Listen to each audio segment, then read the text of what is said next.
New York and Kentucky announced new programs on Friday aimed at improving access to mail-in ballots, as both states work to find ways to limit interaction at the polls during upcoming elections amid the COVID-19 pandemic. On Friday, New York Governor Andrew Cuomo and Kentucky Governor Andy Beshear both signed executive orders mandating applications for absentee ballots be sent to all of their states' voters. Upon returning the applications to state officials, voters will receive ballots.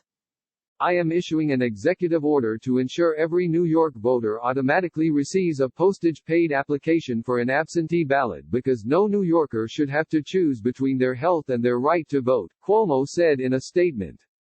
Kentucky's plan does not include prepaid postage, but does require the state to create a website so voters can request ballots online. It also waives the requirement for absentee voters to notarize their ballot applications. While there will be significant education and work required, we are committed to making sure this election will be held in a safe manner while we are in this worldwide health pandemic, Beshear said in a statement. Both Kentucky's and New York's primary elections have been postponed to June 23 because of the coronavirus outbreak. New York's was originally scheduled for April 28, and Kentucky's for May 19. New York has become the epicenter of the outbreak, with at least 271,000 confirmed COVID-19 cases as of April 25, and more than 16,000 deaths. Kentucky has nearly 3,800 cases, with 200 deaths. The push for increased absentee voting in both states comes weeks after a primary election in Wisconsin on April 7 illustrated the risk of forcing people to stand in long lines during an infectious disease outbreak. That election led to at least 19 Wisconsin voters being diagnosed with COVID-19. Hoping to avoid similar scenarios, other states, like Ohio, have begun making voting an entirely mail-in process. In some states that have not taken that step, certain specific jurisdictions, such as Florida's Miami-Dade, Broward and Palm Beach counties, the last of which being where President Donald Trump is registered to vote, have also established their own plans to mail out absentee ballot request forms to all voters.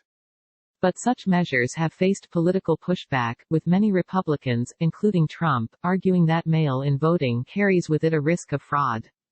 Voting experts have disputed these claims, finding voter fraud to be incredibly rare and noting that when it does happen, it does not privilege one party over another. Nationally, some lawmakers are working to expand mail-in voting for the long term.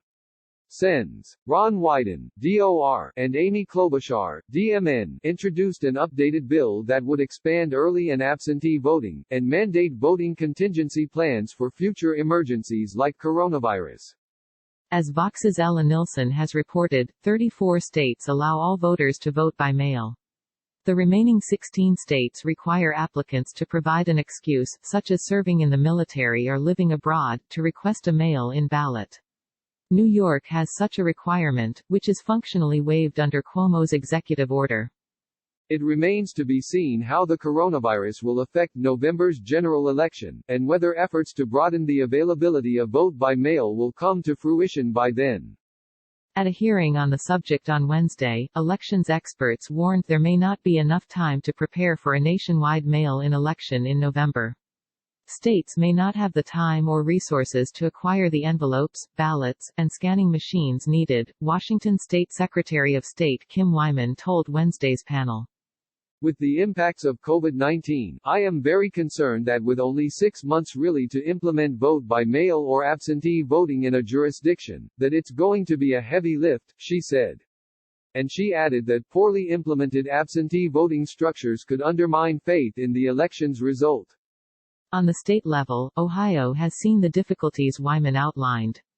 In March, its primary was postponed at the last minute, causing confusion.